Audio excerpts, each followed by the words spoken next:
Yeah, as far as switching from synthetic to organic in order to cut costs,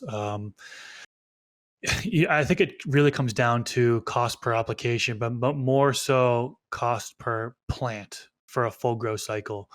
So, for example, Build a Soil Craft Blend. A lot of people who have tuned into my channel are aware that I run Build a Soil Craft Blend. It's an organic blend that you top dress onto your medium, and then there is no bottled nutrients, right? It's just the organics being broken down by the microbes and being uptaken by the plant.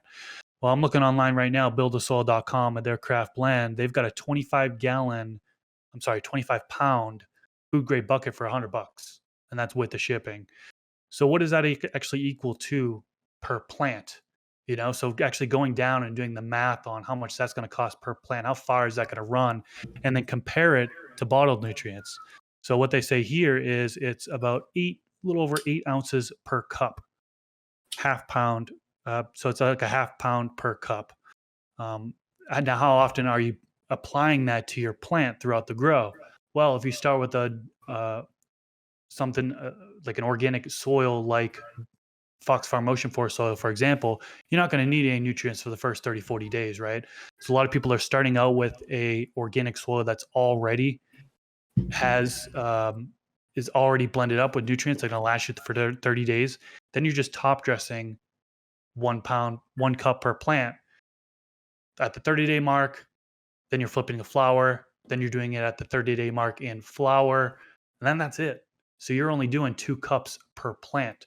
So going out and figuring out, how many cups can you actually get, or how many plants can you actually grow with this 25-gallon bucket, and comparing it with the synthetic line that you might be considering running or are running right now. So actually comparing the costs per plant is definitely a way to go about it. You have to shop around. It could be time consuming for sure. It totally can, but with Oh, yeah. enough homework, you could totally dial this in, whether it's organic or whether it's synthetic, because the measurements for everything are on the bottle. Everything is there. It breaks it down per gallon.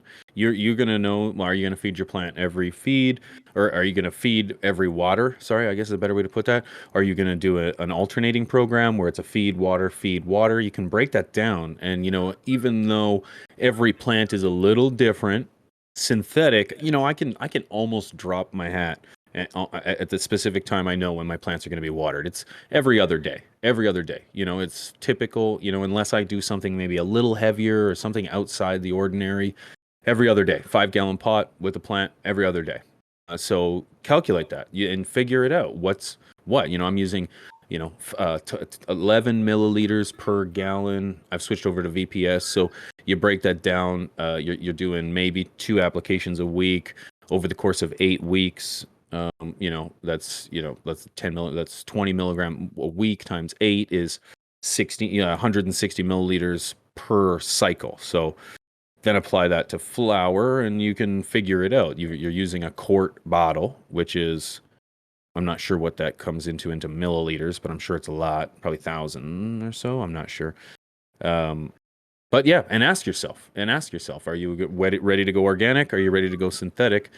But then there's more of a question to be asked in terms of how much are you going to do to accommodate those plants during their cycles? Are you going to have to react more with an organic than you will with a synthetic? And will those reactions cost more money? I guess would be my only question. If something was to happen or steer in any direction, is it going to cost more for, say, a bag of microbes to fix a singular issue? Or can you find the issue within your synthetic? I don't know. I guess that would be something to ask. I don't grow organic. You also got to take in consideration too, like with the variables that come into play, because there is so many motherfucking variables, in the fact that every cultivar is going to react a little different. So some can get away with being fed more. Some are going to require, or less. Some are going to require more. So it's like, even in that factor, it's like, man, this plant doesn't yield as much. Stank, but I got to feed it even more. Like, son of a bitch, this is tough to consider. Do I want to keep this going? Because my cost per pound or my cost per gram is higher on this particular one than the rest of them. Plus, it takes 10 weeks or 12 weeks to finish.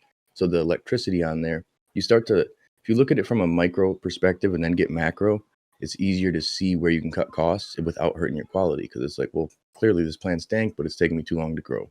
This one right here, obviously the yield is or certain things in that factor. But when you're dialing your nutrients in, I feel like microbes are a huge thing. Some people will say, I don't need it, or they'll go with just something like the Lucas method with general hydroponics, which is 3-part, very simple. Or some people use just parts of advanced nutrients, or even again in the organic side, just using like a Dr. Earth, but not everything. Because your plant will grow, it'll be green, it'll be sufficient.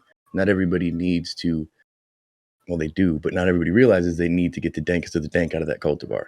Because then you think, all right, well, again, do I add something in to make it better that could cost me more money, like UVB, implementing that, buying that light to have into your garden? That can essentially make your quality better, but then it's like, well, your cost per plant may go up, but is it really when you're getting better quality and you're probably smoking less, potentially? So like there's a lot of factors that you look into, again, from the micro level of down to just consumption of like, well, I blow through this, but it's tasty, but I don't get super baked. Like prime example, Wink could probably agree, is the orangeade. Very tasty, very unique.